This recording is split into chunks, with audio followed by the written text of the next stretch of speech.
My name is Michael Coates. I'm a former firefighter, but I'm also a former soldier. And it's the stories from the individuals within this military community that I'm desperate to document. In this episode, we speak with a former Royal Marine about conflict and healing. We talk about his time in Afghanistan, accepting his childhood, and the trip down the Amazon River that brought him peace. From Helmand Province to his book, The Psychedelic Marine, Episode 44, Alex Seymour. This is Declassified.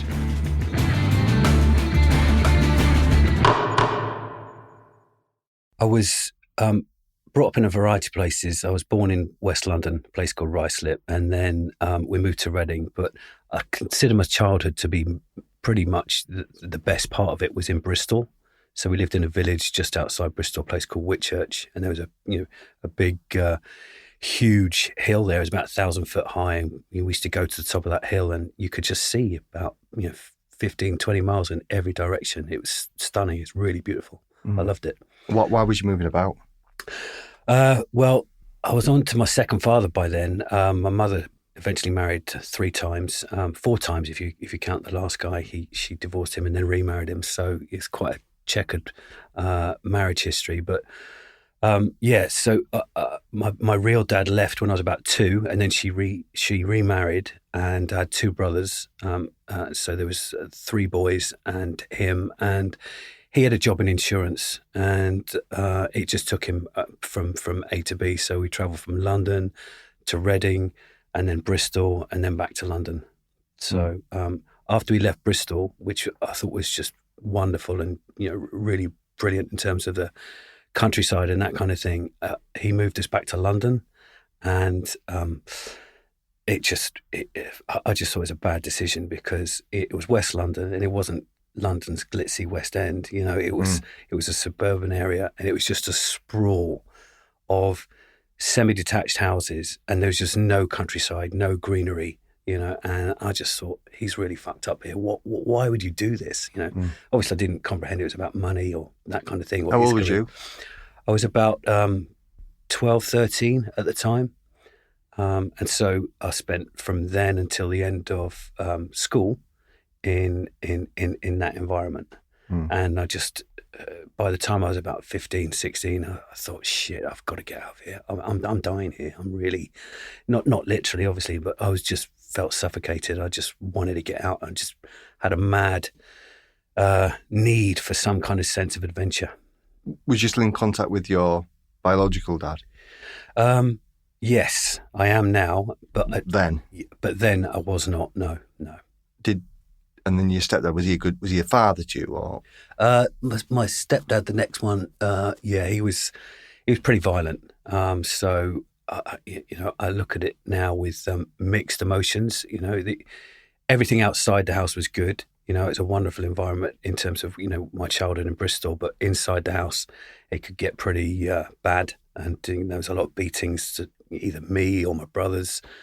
And so when my mum left him when I was about 13 and moved on to the third father, I was secretly relieved, to tell you the truth. Yeah, it was. But also, he, for good or for bad, he gave me a sense of, or instilled in me a sense of aggression.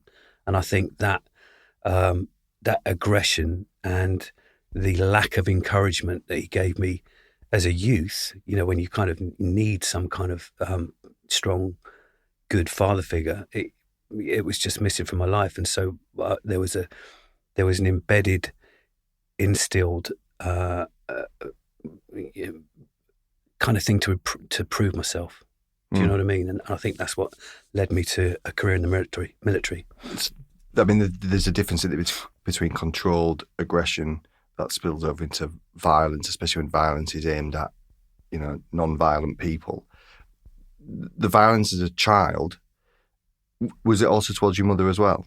Yes, it was, yeah. Was you witnessing it? No, I wasn't aware of it until the end, and when she left him. And I think that was the tipping point. She'd had enough. And then afterwards, I found out that she'd gone to hospital, and it's as a consequence of him. And I just thought,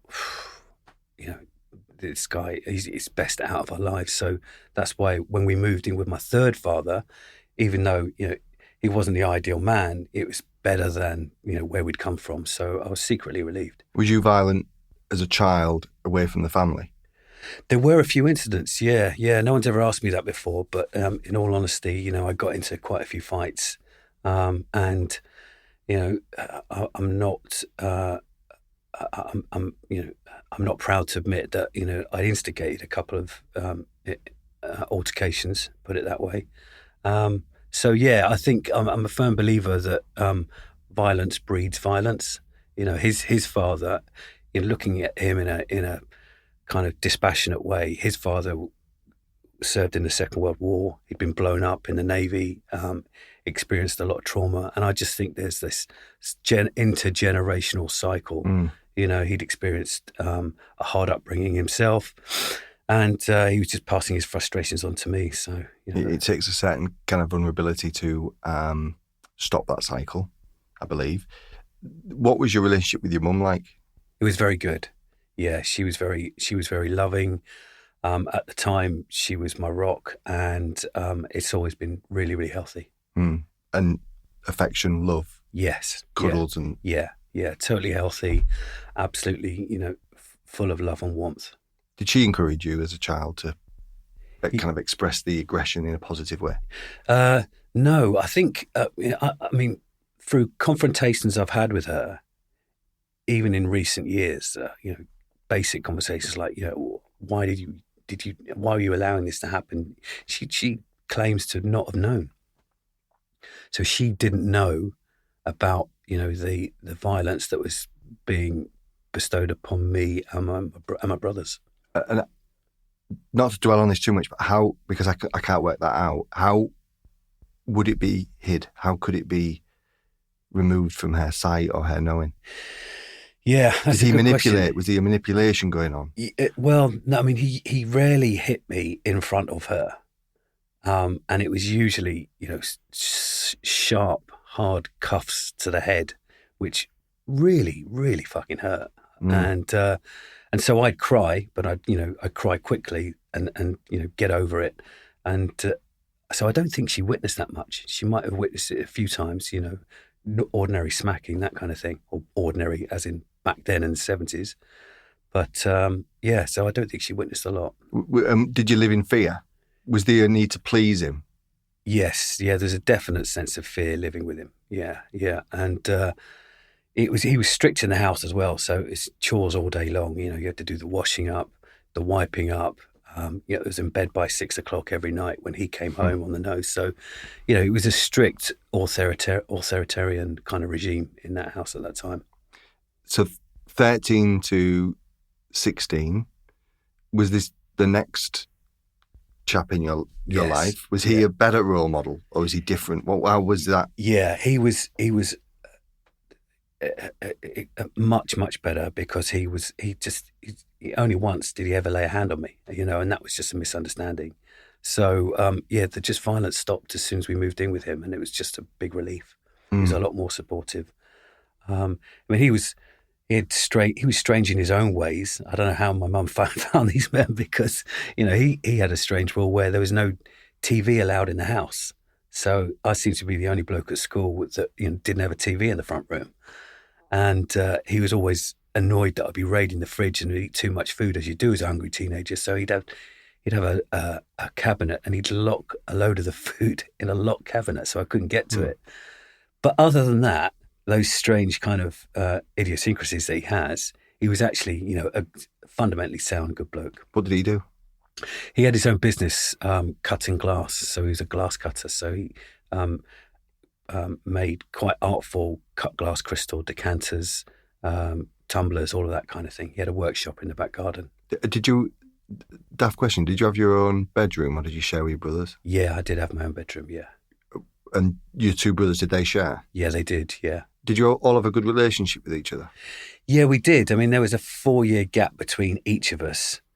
And, I was pretty tough on my younger brothers in terms of teasing. But, I'd like to think they fared well. And we've got a great relationship now. So we all get on well. We met each other last year. Yeah, no complaints. Did you ever protect them? Uh, Either in or out the house? Yeah, only once, in as much as I found a kid wearing my younger brother's jacket in the playground once and pinged it straight away. I was like, hang on a second, that's my brother's jacket. And this kid said, no, it's not. And I just slapped him right across the face. And of course, I was straight in front of the headmaster. You can't do that. That's not allowed. But I was saying, that's a thief. It's out of order. Anyway, so that's the only time I remember actually protecting him. Sorry, go on. But in front of my middle father, no, I was too young to stand up to him at that time. I was just a very small child. And academically at school, what was going on? In terms of actual results, all right, yeah. I mean, on reflection, the school was it was at the lower end of academic potential in terms of its results and performance. I mean, it could no way be called a Ofsted outstanding kind of school.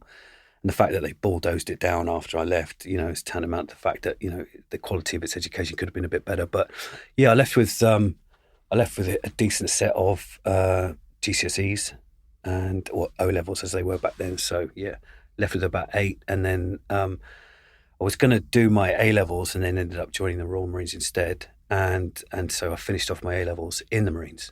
Oh, really? Yeah. During that period, the kind of the middle part of your teens, was alcohol, drugs? Was there anything like that had crept in? Was there a culture within where you lived externally? Nothing out of the ordinary. I mean, we were getting pissed at the weekends, age 15, 16, buying cases of beer and necking bottles of wine, that kind of thing, but nothing out of the ordinary. It was just booze and fags. When did you rock up to the careers office? Age 16. Go on. So, yeah, I mean, I suppose, how did I stumble into, having the Royal Marines as a career? I think the thing that kicked it off was they came into our borough, into what they called the county fair, and they did an unarmed combat display. They came down a fast rope from choppers and then just elegantly kicked the shit out of each other. And I just thought, fucking hell, wow, I want to be part of that. Give me some of that. They seemed like the crash between good and evil. They it wasn't that long after the Falklands War, and so I knew who the Royal Marines were, and I just thought, yeah, I want to be like them.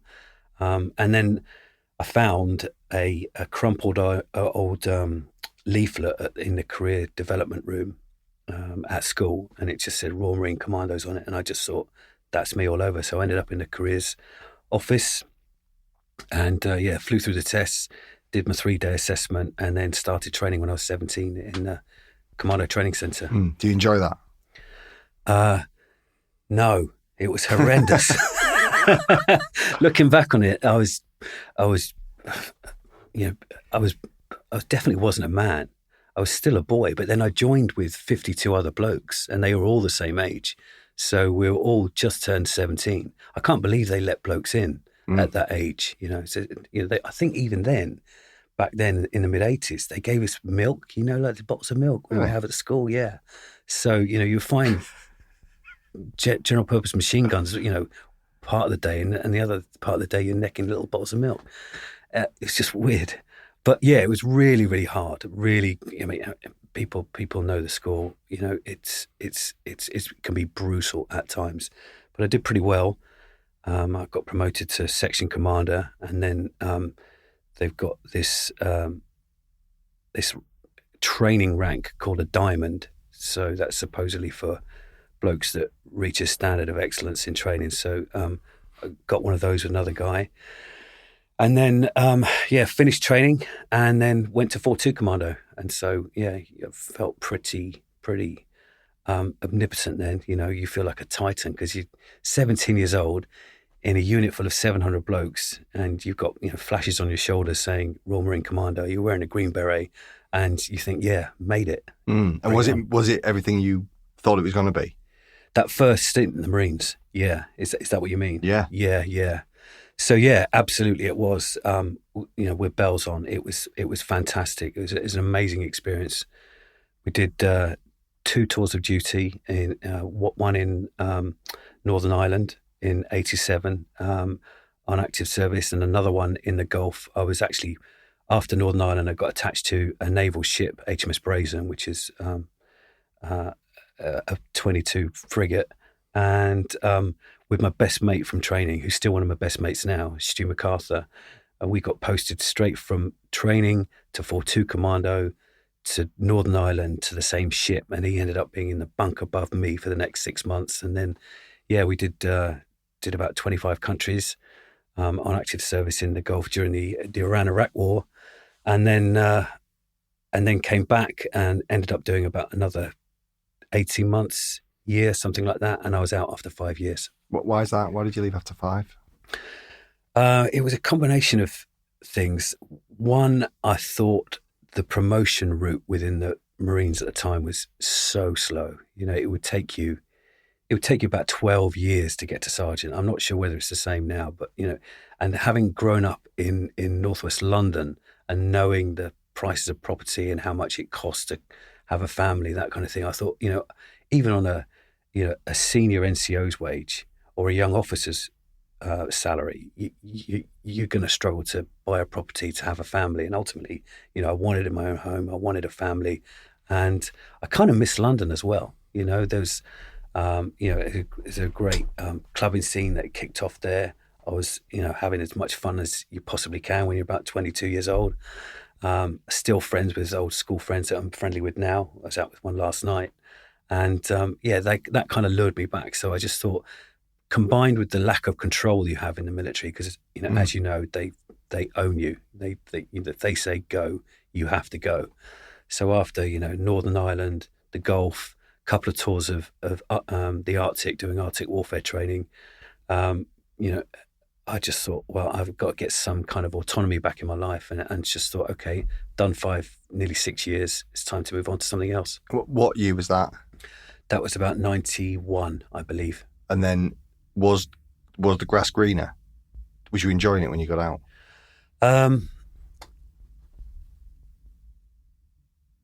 I did kind of flit around kind of aimlessly for a couple of years.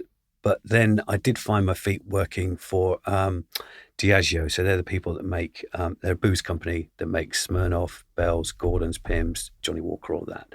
So I worked for them for about 4 years, and that was good. But then what I'd consider kind of my salvation professionally was they invented the internet. And so it was just mushrooming then. It's just really it kind of exploding in terms of the late 90s. And I just thought, I want to be part of this. This is going to change the world. This internet's going to be really, really powerful. So, I got into the internet business, and just haven't looked back really.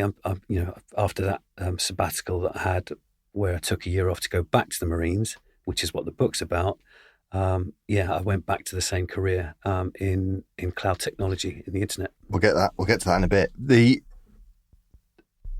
I mentioned kind of alcohol and stuff a second ago. After the Marines, did you then? Was it just still just alcohol? I know you don't have an alcohol problem, but I'm just saying, as a stimulant kind of form, did you experience, in brackets, drugs at this point? In my early 20s, after I'd left the Marines. Yeah, pretty much any time after that. Yes, really. I did. Yeah. So, like a lot of people, I monkeyed around with various psychedelics. And a bit of MDMA, and booze. But so I wasn't, a complete virgin to it by the time I got to the Amazon. But would you combine that recreationally?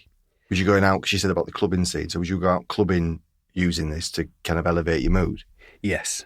Yeah, I would say that. To have fun. Yeah. Yeah. And when you say psychedelics, what do you mean? So when I say psychedelics, I'm talking about the classic, well-known ones. So psilocybin, which is magic mushrooms. I wouldn't necessarily class MDMA, ecstasy, as a classic psychedelic, although it's associated in that kind of family because obviously it's being increasingly used for therapeutic use these days. Yeah, ayahuasca is another one, and the more potent form of ayahuasca, the distilled form DMT. So there's that, and then there's LSD as well. And then, so what was so if I was thinking psychedelics, what's the difference between that and heroin and cocaine and things like that? Yeah, I mean, there's a simple answer to that. I would say that psychedelics, in my experience, are open your consciousness, so they can make you feel more connected, open, empathetic. Whereas hard drugs like cocaine and heroin, the classically bad class A's, I would say they're consciousness constricting. They make you more selfish, less connected, and destroy your health. And where would alcohol sit in there then? Just in your opinion, I know it's a bit of a weird question to ask, but if you're mixing alcohol with a psychedelic as a 20-odd-year-old to enhance your mood and to enhance the experience, would alcohol counter that, or would alcohol enable that to happen? I haven't really got a strong feeling about alcohol, mixing them at that time. I think they kind of went hand in hand, but if you're going to have a genuinely authentic psychedelic experience, obviously my recommendation is to avoid alcohol and just stay, on that one psychedelic for the experience and the duration that it lasts. But back then, I was happily mixing the two, but I wouldn't say I was an excessive drinker. I wasn't drinking any more than a normal 22-year-old guy at the time. Yeah, recreationally. Yeah. I mean, I was binge drinking left, right, and centre, and all the rest of it. I wasn't even doing that. It was just really? Weekends, Friday, Saturday. Oh yeah, me too. Yeah, that's what I mean. Weekends, Friday, Saturday. Right. I was out. So I get recreational. I'm not trying to put words in your mouth. I'm trying to kind of set the scene with that. When was your first child born? 1999. My daughter. And have you got a son as well? Yeah, I have a son. Yeah. He was born a couple of years later. Then let's fast forward. And you're married? Yeah, been married for 22 years now. Let's fast forward to 2008, 2009, when we're really seeing a lot of Afghan on the news. You're seeing a lot of Royal Marines on the news. Did you feel any kind of connection to that theatre of war, really? Did you feel any connection to? Yeah, I did. Yeah. I mean, in some parts, I was watching it with a bit of envy. I felt there was a bit of unfinished business because I'd never actually personally experienced war firsthand. So, I was fascinated to watch the events unfold there, and I thought, they were doing a good job in terrible circumstances against a legitimate enemy. That Islamic fundamentalism, I just thought was something that is bad, really, really bad, for lots of reasons that we already know. But how old would you be at that point then? I was late 30s, early 40s. I've read your book, and you're the only person I've read the book before interviewing, and it is a remarkable book. But I was very much sympathetic, not even empathetic, towards your wife. What was the conversation initially then when you said you wanted to rejoin? It wasn't easy. Yeah. But I just felt this lure. Just being around Royal Marines is always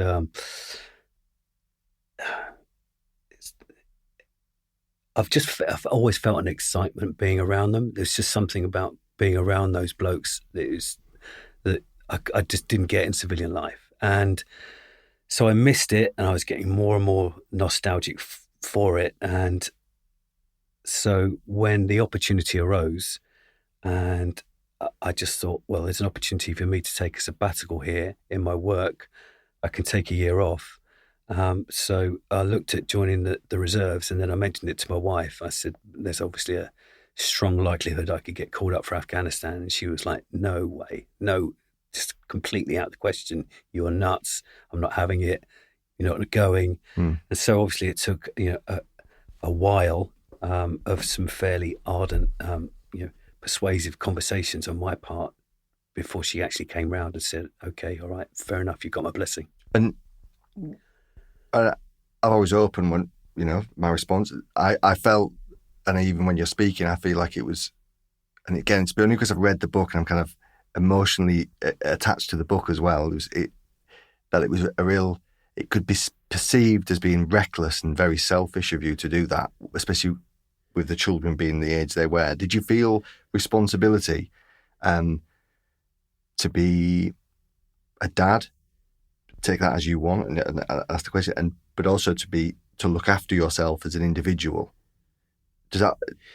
It does. I mean, obviously there's a high risk involved, but I thought it was a risk worth taking. And,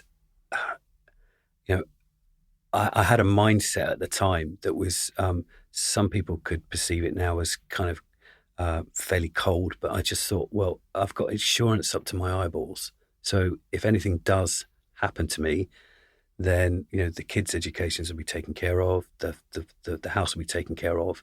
And I kind of stripped my ego out of the equation. And if I boiled it right down, I had confidence in my wife, Julia, that she'd actually find another man if I died. And, I'd like to think she's a good judge of character. So, taking my ego out of the equation, she'd probably find another bloke that was a good man if she wanted to. And, it's only now, with hindsight over 10 years later, that sounds quite strange, but that's what I was going through at the time. And the upside of me experiencing what I'd always want to experience in terms of being fully tested in a combat environment, serving with the Royal Marines, it outbalanced the need to stay at home. I can get it with a 19-year-old or 24-year-old. I really struggled understanding it as a 40-year-old with children. Why was it so important for you to kind of prove that, to experience that? It's probably a better way of putting it. Well, there was another element as well. I mean, I'd been working in a high-pressure environment for at least 15 years, and I had the opportunity. I mean, to have this, to take this time off, and I wanted a break. And I thought, okay, well, if I'm going to take a break, let's do something really purposeful, really worthwhile. And so that was part of it. But fundamentally, I think in terms of my own character, I just thought, well, I just want to experience what it's like, serving in a war in the British forces. And it was a test that I'd imposed on myself. But I think that was probably, an old echo and a legacy going way back to my fathers that I had, particularly the middle one. In regards to what? Just saying, no encouragement, general abuse, physically, verbally, that kind of thing. I just wanted to prove that I had value. Mm. Did you? What was your relationship with aggression at that? But did you have an aggressive outlet during that period of time, in late mid-30s to late 30s? And what was your relationship with it? Aggression and that link with being a man. Yeah. Well, I mean, obviously, if you've got those aggressive tendencies, you have to pare them right back and, moderate your behavior and just civilize yourself if you want to get on, in a business environment successfully. So, and I was able to, let off steam, obviously, from going to the gym. So I kept myself fit and all of that kind of thing. So it wasn't a problem. And, I even put up a punch bag in my garage. So there's only a couple of times I can remember where I had to come home from work and kick fuck out that the punch bag. Yeah. But the relationship with it, so what I'm getting at is because you're so unique in the fact of your age and your family dynamic to go knowingly, because we have rolling news at this point, the internet was and everyone around you was well versed in what was going on. There was flights going back from Royal Wilson, Wootton Bassett regularly. What I'm kind of alluding to is, did you feel like you had to prove it? Did you have to feel like to prove to be I did, but it was a mixture of three things. You know, I felt I needed to prove it. I wanted the sense of adventure. I wanted to experience that excitement that I'd had and lost. I wanted to regain that, even if it was temporarily for a year or so. But also, I'd had an experience a few years before I rejoined up with DMT, and this is basically it's a powder that you smoke. It's a very, very powerful hallucinogenic. Only lasts for about 10 minutes, but during that experience, I was in the right place, the right time, with the right people, with the right dose, with the right mindset. So all the ingredients were right. But you take 3 puffs of this hallucinogenic and you hold it into your lungs, and it has an ego dissolution kind of properties. And it's so powerful, it literally gave me a fairly short-term out-of-body experience. So at the time, I got the sensation that my soul was leaving my body, and I was shot like 1,000,000 miles an hour into what seemed like evolving newborn galaxies and solar systems. And it was this kaleidoscope of just wonder and psychedelia whizzing by with this intricate geometry, which just blew my mind. But that only lasted for the first couple of minutes. And then after that, there was this sense of, there was a presence, like a sentience, like the best way to describe it, I think, was like a God-type consciousness. It wasn't me, it was something else. And having that sensation and then slowly coming back and feeling an overwhelming sense of love and connectedness and relief, quite frankly, to come back into my physical body, back into the physical realm, the 3D space again. I got a sense that there is life after death. We are not necessarily just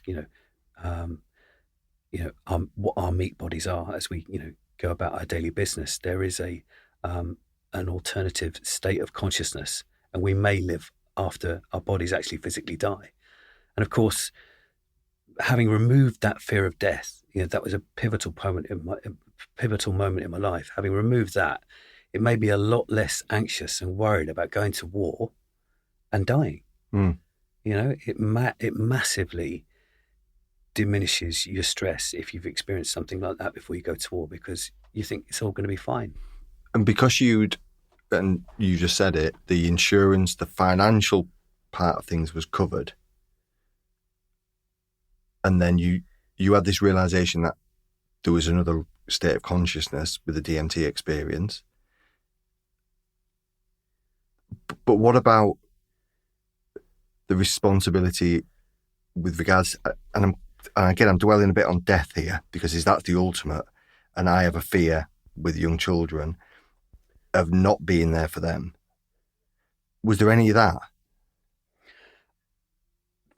Essentially, I was confident I'd come back. Right. Yeah. Okay. I thought there was no point worrying about it. I was confident that I'd survive it and get through it. I wasn't sure whether I'd come back with all my limbs, and thought there was a fairly high degree of possibility that I might lose one of those. But people live with that and they adapt. And there's a lot of science to prove that people that lose their limbs get back to their original psychological set point of satisfaction or happiness or whatever, their original mind state, a year after they've lost a limb. So, or even greater. Or even greater, yeah. So, that didn't worry me. And so what was the process then? So joining back up for a year. Yeah. In that year, did you know you was going to Afghanistan? Not in the first 6 months, no. So I was a year in the reserves. And then we were approached by Sergeant Major of Zulu Company in 4-5 Commando, and he said, "Look, we really, basically what the Marines were saying, we're desperate for blokes. Those of you that are interested, you can apply. And he formally announced it in front of the troop of reservists at the time. And half of the troop were regulars like me. And he asked who wants to volunteer right then. And I just immediately stuck my hand up. Immediately, there's just no doubt, because obviously I thought about it. I knew it's a possibility. You know that, as a serviceman, you're going to get called up. There's a high degree of likelihood. So I was, after a year, I was posted back down to my original unit, 4-2 Commando, for a year with them, 6 months of which was back in Afghanistan. And was this 6 months, the other 6 months before? So did you do like a build-up then of 6 months and then do 6 months in Afghan? Yeah, you do 6 months of pre-deployment training, which is pretty full-on. And it was strange for me because I'd had a 20-year gap. So... Fucking, it is bonkers. Yeah. Forget about DMT. That is bonkers. Yeah. Excuse me. So I was viewed as a bit of a curiosity, an oddity by the other young blokes. But,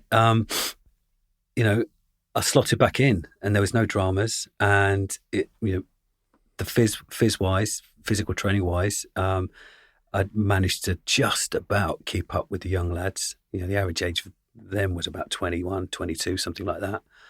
And they were good blokes, and I had the foundation there, the 5 years that I'd spent 20 years earlier, that was still there. Even the weapon systems were still the same. SA-80 still there, GPMG still there, bayonets still there. I think only the things that changed significantly was the pistols. They'd swapped a Browning for Glocks and SIGs, that kind of thing. So, the tactics of a grav, a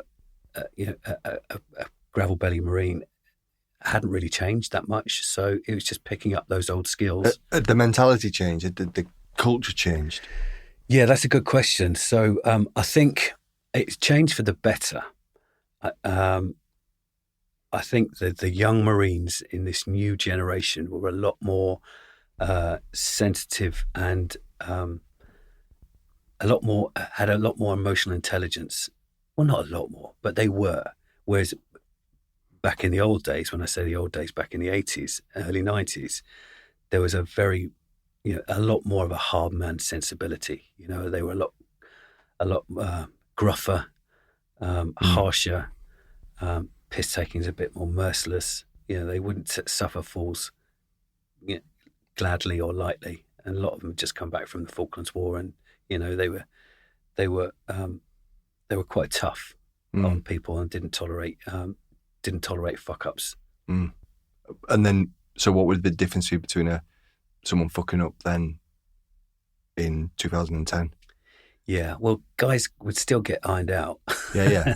I think the standards haven't changed. Yeah, standards hadn't changed at all. Yeah. In the Marines, the standards hadn't changed at all, not one bit.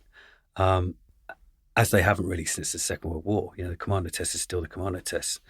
So, but, back in the 80s, it was a little bit more violent, so they were a little less tolerant. So if, young guys, were gobbing off and, weren't as respectful as they could have been, or a bit too mouthy, they get filled in at night. I don't know if you know that expression, but that's a Marine expression for, beaten up. Oh, yeah. Yeah. And they'd be, the occasional, what we call midnight shake. So guys would just come in to the rooms and just, fill in a young bloke. I didn't see any of that happening second time around, or even hear about that, and it's good, because you don't want to work in an environment like that. Because of course, in that environment, the people that you're working with, you're socializing with, and you're living with. So also in an environment of fear, what does that doesn't breed any form of positivity, growth, development. Correct. Beyond, you mentioned it as a child, it's almost stifled you. Yeah. And then when you look at, you can mess up, not twice, but you can mess up, learn from it, and then develop. It's a significantly more positive environment, especially if you're going into places where high risk and everyone has to be watching after everyone else. what was the when you left? Did you fly from Bryce? Yeah, so we did the normal thing. We flew from Bryce Norton in, I think it's in Oxfordshire, RAF base to. Yeah. What was the goodbye like with children It was and pretty wife? emotional. It was pretty emotional. I just it was the same as goodbye as when I had R&R halfway through the tour. Um, you know, you say goodbye, walk up the drive, don't look back, tears in your eyes. It's hard, you know. I didn't want to look back at them. I knew my daughter was crying, and yeah, cracked on. Mm. Um,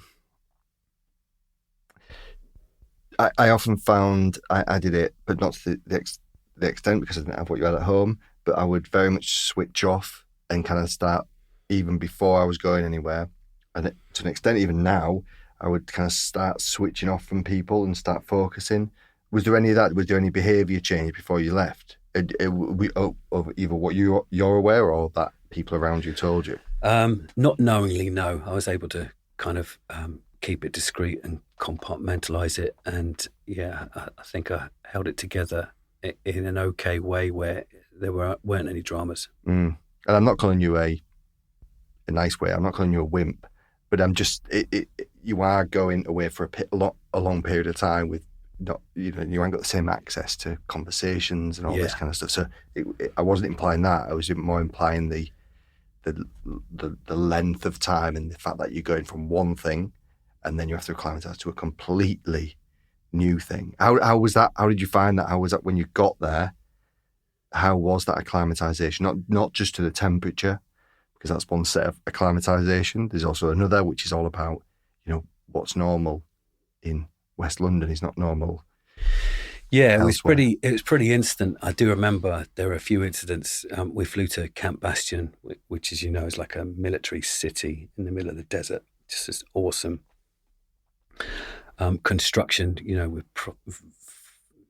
state of the art hospitals, runways, God knows how many other ISAF allied forces in the same training environment. But as soon as we got there, I just sensed guys were getting more,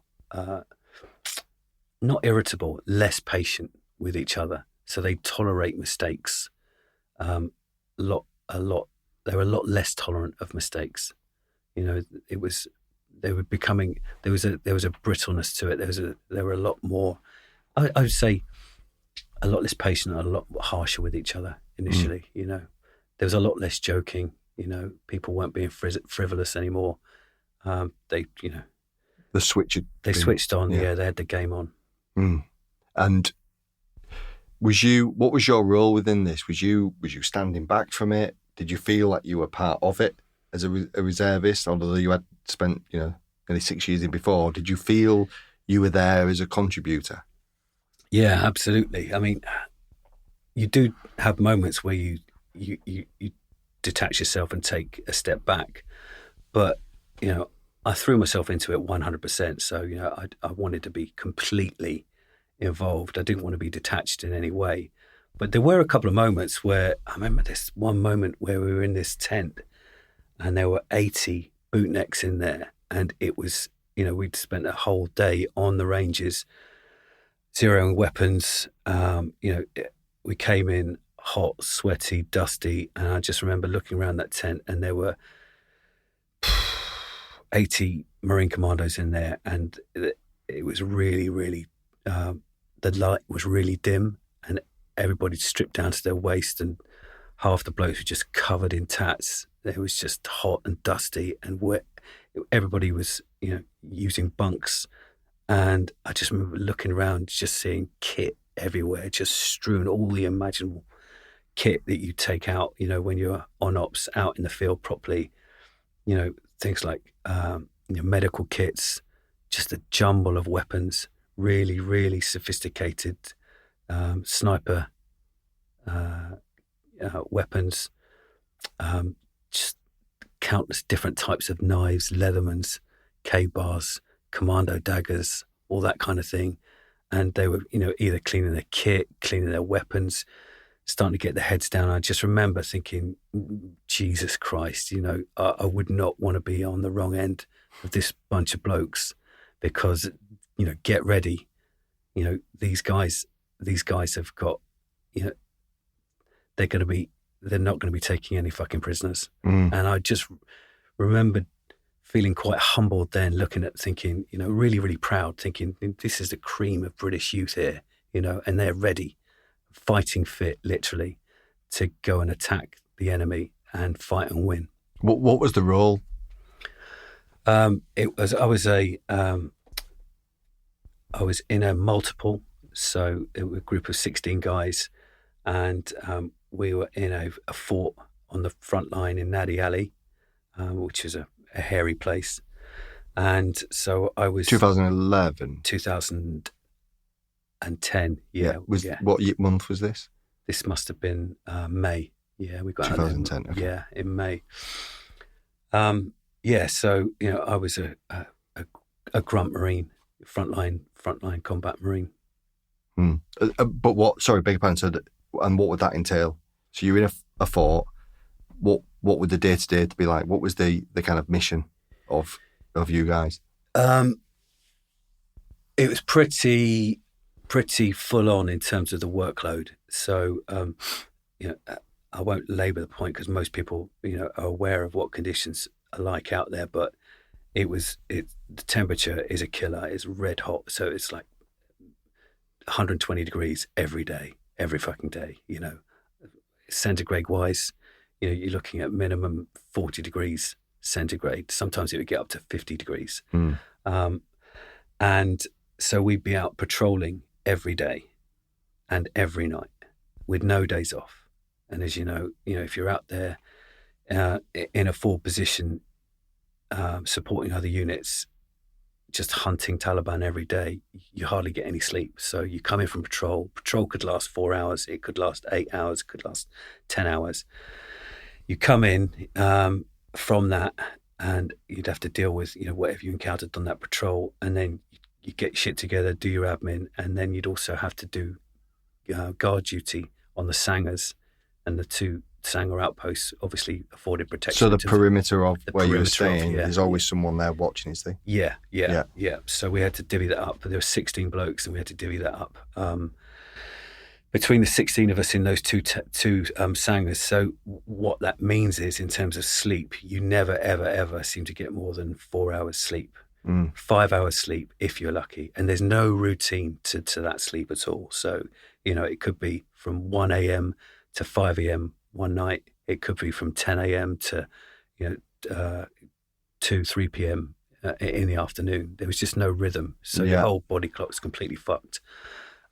So the combination of that, you're patrolling with 120 pounds worth of kit and weapons, 120 degrees worth of heat, 100 patrols, hardly getting any sleep. There's no days off as well, so they all blur into one seamless. There's no Saturdays or Sundays, so you lose a lot of weight. I lost a lot of weight. Let me get on to weight in a second. Just to kind of get it into everyone's or my mind, when you say you're in a fort or a compound, is that brick? Is that mud? Is that Hesco? What's the perimeter wall like? Yeah, so it's made of Hesco, which is basically these wire frames filled with gravel and concrete and that kind of thing, and it's built into a very rough square shape. It's as simple as that. And then on the two opposite ends, there's a taller tower, the two Sangars. So that would have some stairs up to it, and that would give you and afford you ability to look out over the surrounding landscape, so you could spot threats coming in. Could you climb over it? There was barbed wire around the outside, so it would be difficult to climb over. And what to get in and out? Is it one way in, one way out? Yeah, there was one way in, one way out, and the gate was pretty shit, to tell you the truth. I mean, we must have gone 3 months. It was a wooden gate, and you literally you lifted it. We had there was a guy that was on duty all the time called a gate bitch. Basically, It's imaginative. Yeah.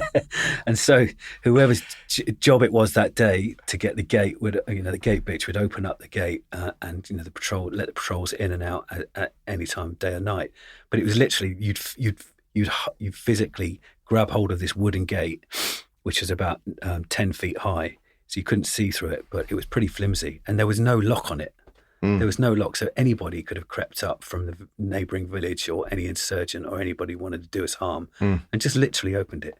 It was only about halfway through and I managed to secure it. When you talked about sleeping and living accommodation, air conditioning tents? That's what really pissed me off. Is it was tragic finding out that you've got this bunk, not a bunk, you've got a camp bed and a sleeping bag, and you're in this tent and you can't go in it during the day because it's so blisteringly hot. It's an instant sweat box. So if it's 40 degrees outside, it's easily 50 degrees inside the tent. So we could never really go or live in the tent in daylight hours. So as soon as the sun came up to when the sun went down, so we would just basically live in the shade. And how I'll move on in a second, mate. How big was it around? So how long was the walls on either side? I'd say probably about 30 meters. Okay, so not not massive. No, yeah, it's just enough for 16 Marines to operate and patrol and sleep and eat in.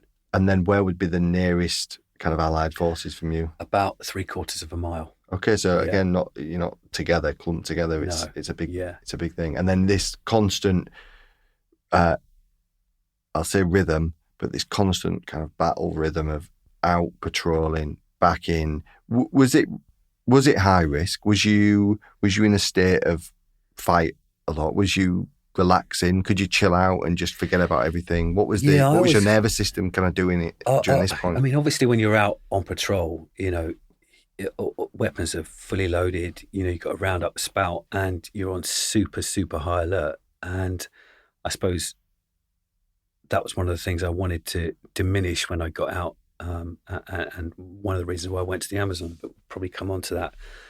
But yeah, so you're out on patrol and you're literally watching every single step that you make with laser vision, because the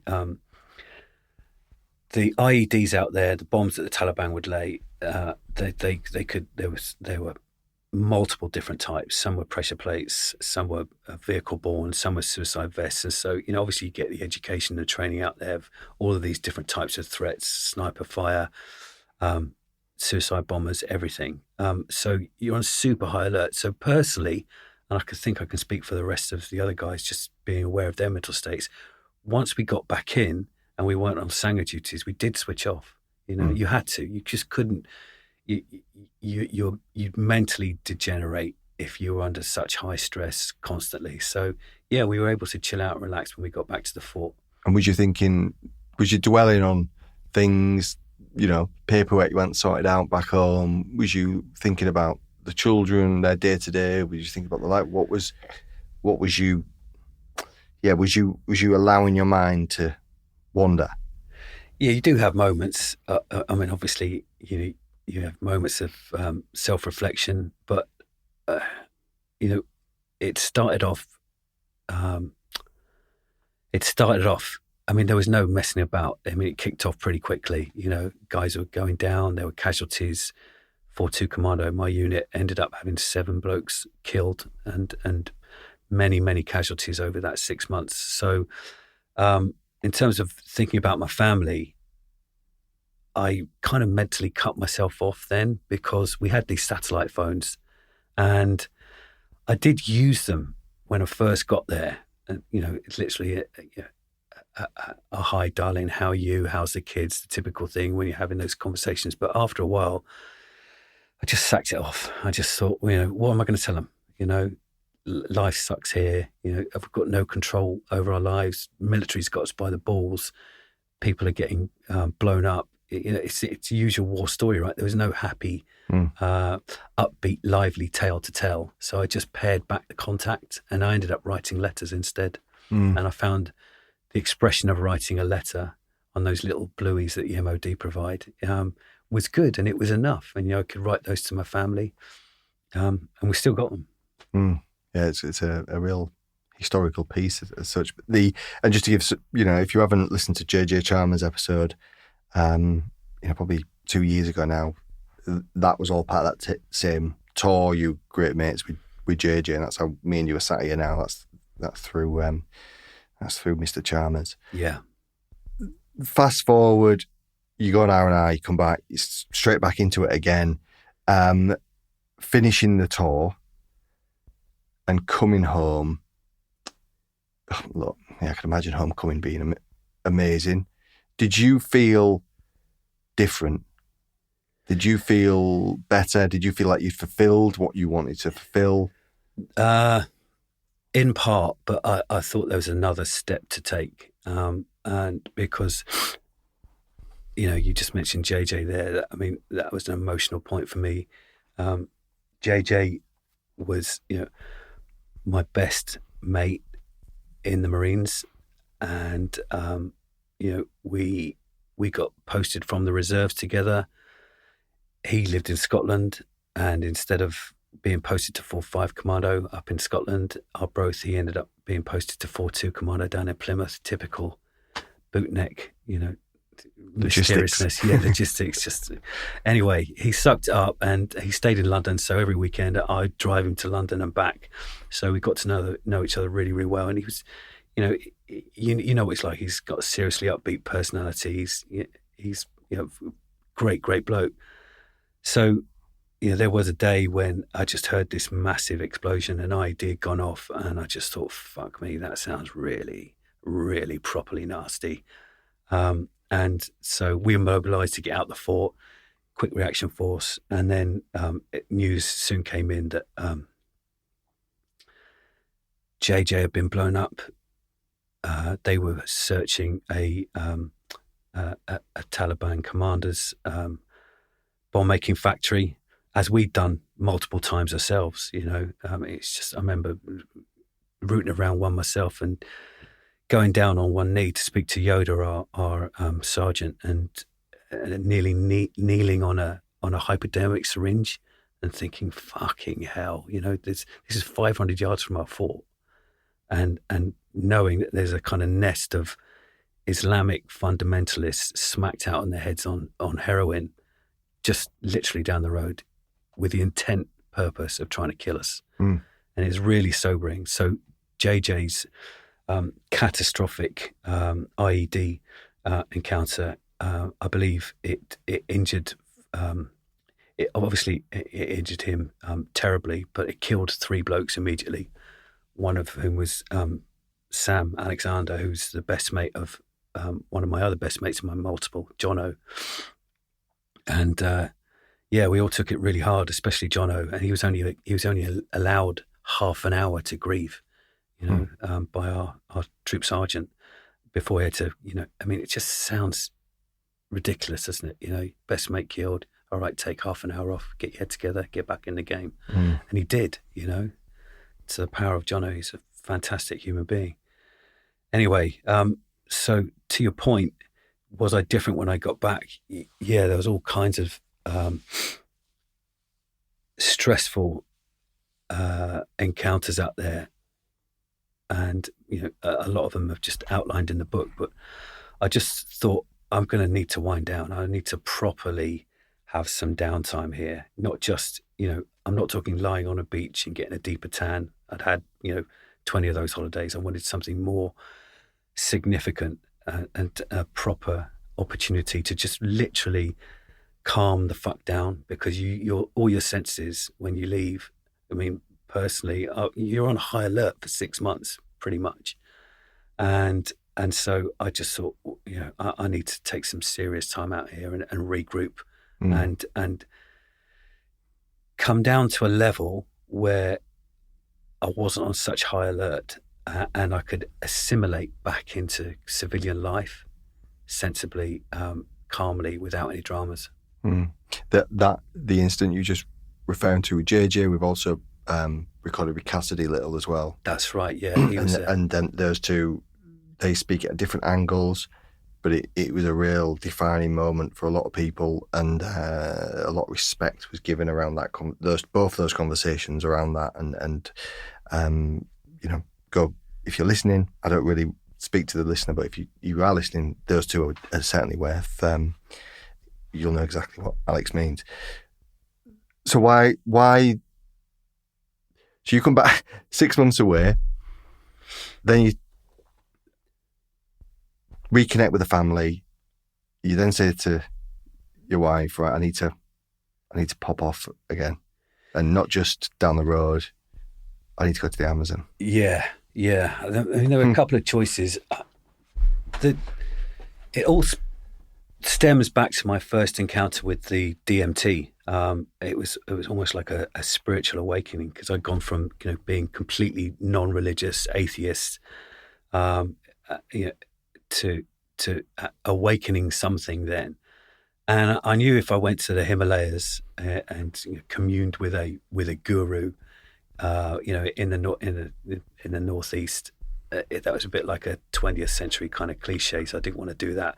What I was unequivocal about and absolutely had my heart set on was going in the opposite direction, down to South America, to explore ayahuasca, which is the plant brew medicine that's been used by the indigenous tribes there for millennia, for its healing properties. And it's a couple of plants mixed together to make this kind of a tea potion. Tastes disgusting. And so the indigenous tribes have been consuming this in a kind of shamanic healing ceremonial setting for forever, seemingly. And I had another former Marine to blame for that. That was the BBC presenter Bruce Parry. I've just wrote his name down. I was just going to question it, because that was the first time I saw it do it on that tribe. Yeah. So sorry, go on. So I'm laying the blame fairly squarely at Bruce's door here. So I've met Bruce as well. Another inspiring human being. He's got a TV series on now on BBC, as you may have noticed.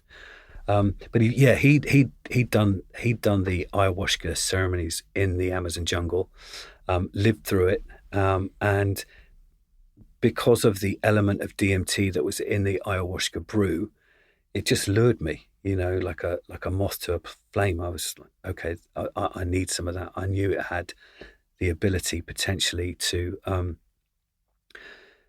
make me unwind from the Helmand Taliban Afghan experience and help me assimilate back into modern life again. Heal. Yeah. I mean, when I say heal, I mean I was pretty lucky. I don't think I had any classic symptoms of PTSD, but I certainly, my head needed sorting out, as does anybody's when they're in that environment. Because the military, they lay on your official, force fund. I think you have 48 hours when you get back of compressed R&R in Cyprus, don't you? And so you had that, but it's just not enough. But luckily, they give you a couple of months of time off afterwards, and so I was able to take that time and go down to the Amazon. Was that a maturity in that decision? It sounds like it. Yeah, like I say, I didn't want to lie on a beach. I know what that experience is like, and it's fantastic. Everybody loves a beach holiday. I wanted something much more intoxicating, real, and a new experience, and something that wasn't just physical. That was therapy as well. But therapy gets a bad rep, I think, because I might have said it on here before. If a marathon runner gets physiotherapy, no one thinks anything of it. Whereas a Royal Marine in Helmand in 2010, you're going to go through a lot of psychological, because your nervous system's firing and you are in a high risk for a prolonged period of time in intense conditions, carrying intense weight, people around you getting blown up. You are absolutely in your right. And that's why I said it's a mature thing to say, to go and seek some form of therapy. And that comes in different guises. And please carry on. Sorry. Yeah.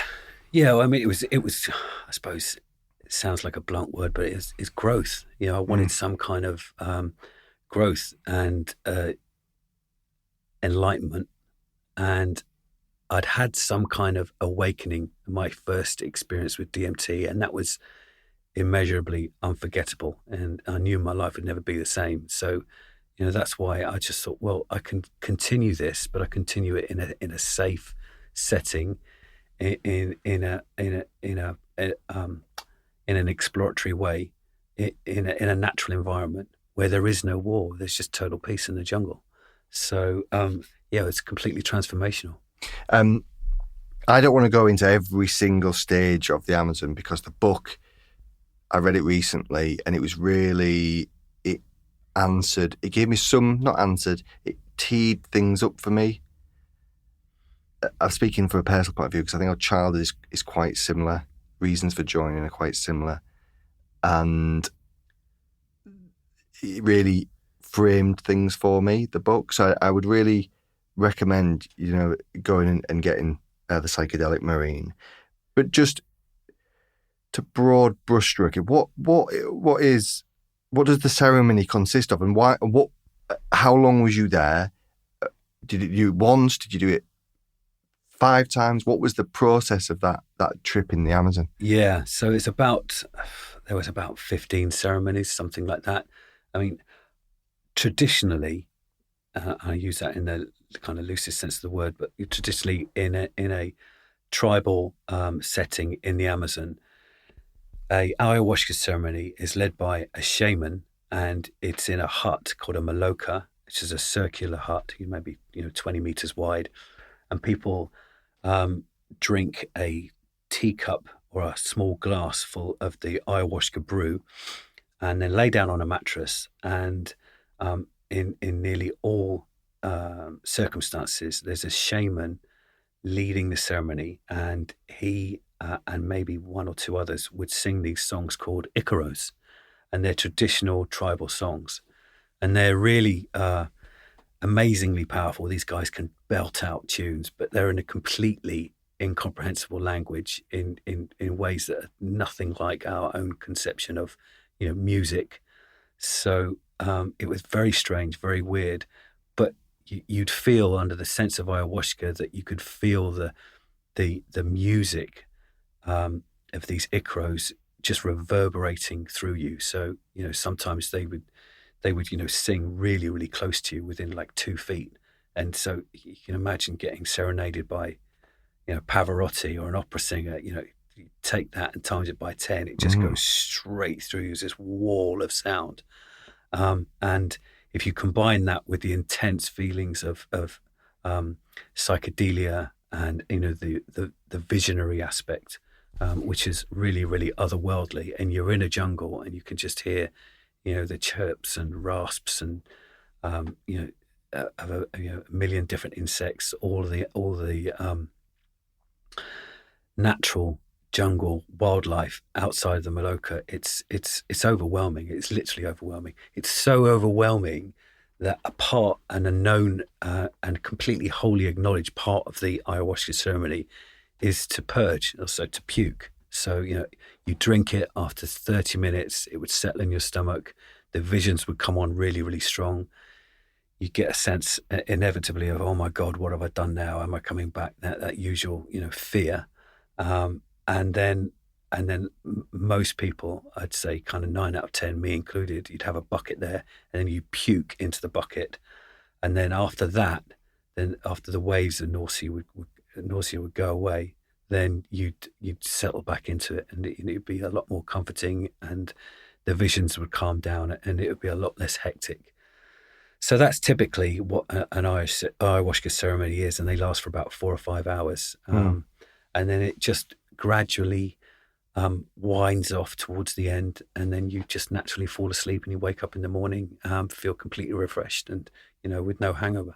Are you during the ceremony, those 4 or 5 hours, are you like during the hacienda, or are you laid down? Are people walking around? Are you with it? Do you understand? The club in I did understand. I did mean the club in Manchester. Are you like gangster tripping, or are you in a state where you can relax? It's serene? What's the... It's both. Yeah, it's both. So when it comes on for the first hour, it's full on, balls to the wall, massive hallucinations. So,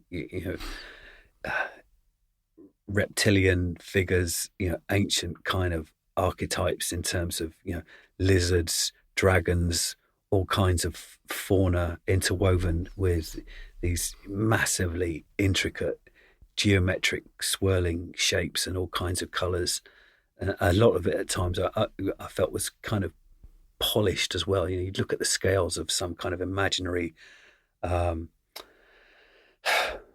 reptile that was appearing. Let's call it, I don't know, something like a snake, or a crocodile or an alligator. An ancient, because these visions, they're animals coming from the jungle into your consciousness, whether you like it or not. So it's utterly fantastic. But they'd appear. You'd look at their eyes or their scales, and they had the kind of high definition kind of translucency. It was literally that clear, like you're actually seeing them as clear as you and I are sitting apart from each other now. Is it amazing what... Also, they are there, they're not... They're there. They're in your mind. Oh, you got your eyes closed? You got your eyes closed, yeah. Oh, but also, man, when you open your eyes, they're still there. So, yeah, whether you like it or not, you could have a really macho approach to taking this, going, oh, yeah, I'll take it, but, I'm going to be determined not to feel it. I can handle it. I won't feel it. Yeah, good luck. All right. It's going to get you whether you like it or not. You can't deny it. And so, I would take turns of having bouts of the experience with my eyes closed, and experience the ceremony with my eyes closed, but also with my eyes open. And so you'd be looking up at the roof of the Maloka, and you could just see all, again, massive, just beautiful geometry and all kinds of strange and delightful sights. If you look at things like the ancient Greeks, the Romans, the Native Americans, or they all have this similar process of healing or ceremony, and it really is upheld as this higher kind of thing. Really, I don't know how to explain that. Yet we demonize it so much in the Western world, and we demonize this, and we seem to... We're so much more conservative. Who was out there seeking this? Was it just you and a tribesman, or was there other people going out there seeking something else? Was you finding common ground with Westerners? Or? Yeah, there was the Western seekers, the Western travellers, but also there was a growing community of veterans as well. So I before I went out there, I became friendly with an American Marine called Ryan LeCompte, and he'd set up a charity called Veterans for Entheogenic Therapy, which again was plant-based medicines, ayahuasca therapy, and he'd made a CNN documentary. I'd seen that on YouTube to get over his trauma that he'd experienced, as well as his friends. So there's a growing community of ex-service people and other people that experience trauma, firemen, people on frontline services, that kind of thing. So, yeah, there's that. But I also want to circle back to that point you made of there seems to be this consistent experience across different cultures that have these experiences in their traditions. And I think you're absolutely right. There is, but they've been managed out of modern civilization. So a lot of ancient civilizations, some of which are still going now, obviously down in South America, and certainly in North America, a lot of the Indians, they have these peyote ceremonies, and they commune with these plant medicines, these that have got healing properties, these allies that they sometimes refer to. And there's a lot of people, and I'm one of them, that think that the fundamentals of of religious thought were actually birthed out of these ancient experiences with these plant medicines, these mystical experiences that attach you to some kind of sense of the other outside yourself and interconnectedness, there's something there, and it's undeniable. But what's happened in our civilization is that they've been managed out of society. You've got an intermediary now. The classic religions, the Roman Catholic Church being a great example. You have an intermediary there. You have a priest, and so he's then the gateway to get to the highest state of communion with God, for want of a better word. See, what psychedelics do, certainly in the ceremonial setting, is they completely remove that middleman. So you have got direct experience with something that feels very, very sacred. And this isn't. I know you mentioned religion, but I know, and in the same breath you mentioned it had been managed out. And if you look at history, certain religions have managed these rituals out, yet it would maybe connect again. Maybe it would connect them even greater. What is your relationship with religion? So I would say, before I was an atheist, and I didn't have much time for the traditional religions. I grew up in Church of England as a Protestant, but I view them now as more elements of, or institutions of control, to be able to kind of manipulate. Certainly, in centuries gone by. I mean, obviously they're less powerful now, and for good reason. But they were able to manipulate people and coerce them in a lot through fear-based manipulation. Through a all-powerful God that and if you made them upset, that their wrath would burn. Yeah, you'd burn. So as a modern person in the 21st century, I viewed that with a fair degree of contempt, to tell you the truth. Yeah, I mean, obviously they have their place, and they offer a lot of comfort to some people. And in the right, there's a lot of a lot of what they do is good. But if you want the direct, profound sense of felt experience, to some sense of an otherworldly connection to, my personal experience, it was a sense of the only way I could describe it at the time was a sense of holiness. It really was. It was just, I'd never experienced anything like it. My hands came together in the ayahuasca ceremony every time, from the first one to the last one. They came together in a kind of a prayer-shaped formation. Well, fingers together. Yeah, fingers together, and that is used in ancient yoga practice. It is a way of connecting, isn't it? Putting your fingers together to connect your body. I couldn't stop it. And it was coming together, just not coming together. Yeah, and I would keep them together for hours at a time. During the ceremony. Yeah, it was very odd. So this sense of sacredness and holiness. I just thought, well, this has just been these altered states of consciousness that are completely natural, given to us by plants, have just been completely taken away from us as a civilization. And to an extent they have. If you think about, Richard Nixon, the war on drugs, early 70s, a lot of these classic psychedelics were just instantly made illegal and demonized, and they had so much therapeutic potential that they were taken out of society. And they were being trialed. There was advances going through. There's a video of Royal Marines getting climbing trees, feeding birds on LSD. Yeah. And there were testing and trials, and then it all stopped. And we're 30 years, 40 years beyond now, and it's starting again. It is legitimate, Imperial King's College in this country. That's they're right at the forefront of psychedelic trials, whether that's MDMA or the active ingredient in magic mushroom. There is this. Where would we be if that? Well, that's irrelevant now. I keep saying relationship because I think it's a very good way of putting it with you. What is your relationship with psychedelics? And I broad brushed that now or in the last 10 years. Well, since I got back, well, it's a love story, really. Yeah.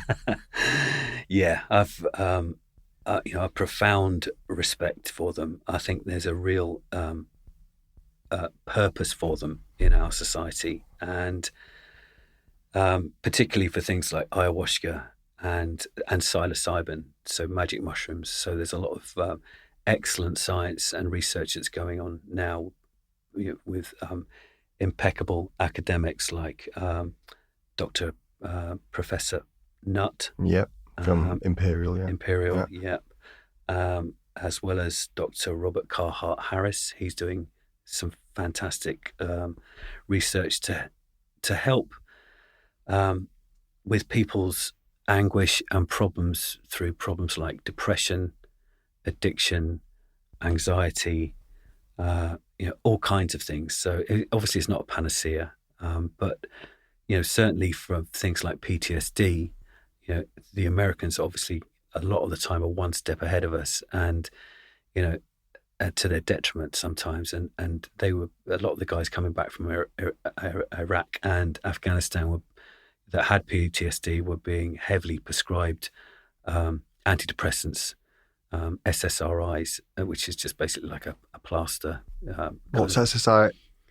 What is that? Was that mean again? I think it stands for something serotonin reuptake. Yeah, inhibitors. okay, it's giving you more serotonin or balancing it. Is that right? Like I say, there is. You've mentioned two names there. Those two were on a BBC Two documentary, May 2021. It's called A Trial or something like that, and it was all about what you just said there. And they'd put it in. It was really excellent. It was really excellent. Yeah. And they mentioned all this stuff in there. It really works. So there's a lot of academic research now, and MDMA is also one of the extremely likely promising hopes to help with PTSD. So instead of, for example, you come back, you're experiencing stress and you can't assimilate back into modern life, and you've got PTSD, it's been diagnosed, and then you get put on a course of antidepressants. Ultimately, the pharmaceutical company, they get rich by keeping you on those for life. Whereas there's a lot of evidence now with certain psychedelics, and I'm including ibogaine in those as well, which is one that's come from Africa, which is really, really powerful for treating addiction. But for example, people would take MDMA or psilocybin, and just with there are reports of just a few doses, like 1 or 2 doses, and that was it. The symptoms of PTSD would just evaporate, or certainly be a lot more manageable. So all of this is now coming out of the woodwork, is becoming a lot more mainstream. There's a brilliant institution in America. I've met the guy that runs it. His name's Dr. Rick Doblin. It's called MAPS. I don't know if you listen to Joe Rogan at all, but that is where I first heard about psychedelics properly, was that episode. Okay. Well, he's just done another one last week. Oh, really? Okay. So Rick Doblin, he wrote a blurb from a book, God bless him, who said some nice things on the jacket cover. He's been running MAPS now for over 30 years, I believe, doing this kind of research to treat people with addiction and blights like PTSD a lot more compassionately with psychedelics. And so MAPS, it's an acronym. It means Multidisciplinary Association for Psychedelic Studies. It's quite a mouthful. Yeah. Just for the record, that was take 8. So Rick Doblin, he's top bloke, and long may he continue to do what he's doing. They really are making some breakthrough research now with these medicines. What is it done for you personally on kind of the bigger picture? How has it made you? Has it made you a better man? Has it made you a better human? Has it made you a better parent? What has it done for you? Yeah, I believe it has. I mean, it's all part of life's rich tapestry, isn't it? Because, after we'd left the first part of the traditional ceremonies, which is written about in the book in a traditional ceremonial setting in a Maloka. I then went on to do something a lot more experimental and some would say wilder, going on this tour called the Mythic Voyage. So this was taking the ceremonies out of the tribal setting on a boat, and I mean, I could tell you about that in detail later on if you want. But basically, it was such a magical, profound experience. It enabled me to come back a lot calmer. I think I'm more certainly, dissipated aggressive tendencies that I've got. Able to be much more empathetic and compassionate with my children, and I wouldn't say evangelist, but a strong proponent for advocating these with other people that have suffered, and I recommend it. And childhood relationships with your mum, dad, what was their link with that? Did you come off the back of the Amazon specifically with this? Yeah. So I was able in those ceremonies to kind of lay those ghosts to rest. And I just remember coming out of one ceremony, reflecting on my relationship with my three fathers, thinking, Alex, you just got to let this shit go. Just put it behind you. Don't dwell on it. There's zero value in taking any kind of bitterness forward and just leaving it there behind me. So yeah, I think it was really, really beneficial. And in terms of kind of a way forward, I don't know the legalities around it, but would you take them again? Do you take them still? How do you? Yeah. So since then, I've been back to the Amazon. There was a documentary that was being made for American veterans to go down, and I think the title of the documentary was called, it's like a play on Apocalypse Now, so they call it Ayahuasca Now. Okay. Yeah, so there was about 7 American vets that had all experienced different degrees of trauma in different wars, one of them going all the way back to the Vietnam War. And because of the book, I was invited, so I was the only Brit along. And so I've been back to experience it. Then I've been back to the Amazon to go on another mythic voyage. Oh, really? Yeah. Because in the book, it's not a spoiler, I thought you'd really fucked up going on that about 6 pages in, and it wasn't until the end where you're like, no, it was... Yeah, it wasn't legit. Without its dramas. And I thought I'd really fucked up at one stage as well. But no, it was just all,